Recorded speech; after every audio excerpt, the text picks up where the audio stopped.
Welcome to our channel. Today we how to log into Ameriprise Financial, fast access step by step clearly. Begin by opening your preferred web browser. In the address bar, type in www.ameriprise.com. Press the Enter key to navigate to the Ameriprise Financial homepage. Once the page loads, look for the Login button, typically located at the top right corner. Click on the Login button. A drop-down menu will appear with different account types. Select the account type that you have, such as client. You will be directed to the login page for your selected account. Here, enter your user ID in the designated field. Next, input your password in the password field. Double-check the information entered for accuracy. Once confirmed, click on the Login button to proceed. If you have forgotten your user ID or password, click on the respective link for recovery options. Follow the prompts provided to retrieve or reset your login credentials. After successfully logging in, you will have access to your Ameriprise Financial account. Take a moment to familiarize yourself with the dashboard and available features.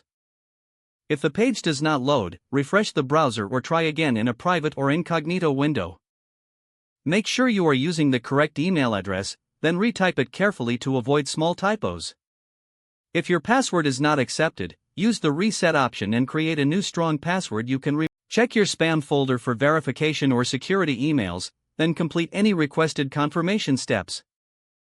Enable two-factor authentication if available to improve account security and reduce unauthorized access risk. After signing in, review your profile details so your contact information and settings are accurate and current. If you see an error message, note it down and try again after restarting your device and internet connection. Log out when you finish, especially on shared devices, to keep your account and payment information secure. If the page does not load, refresh the browser or try again in a private or incognito window. Make sure you are using the correct email address, then retype it carefully to avoid small typos. If your password is not accepted, use the reset option and create a new strong password you can remember. Check your spam folder for verification or security emails, then complete any requested confirmation steps. Enable two-factor authentication if available to improve account security and reduce unauthorized access risk. Don't forget to like this video and subscribe to our channel for more step-by-step tech guides.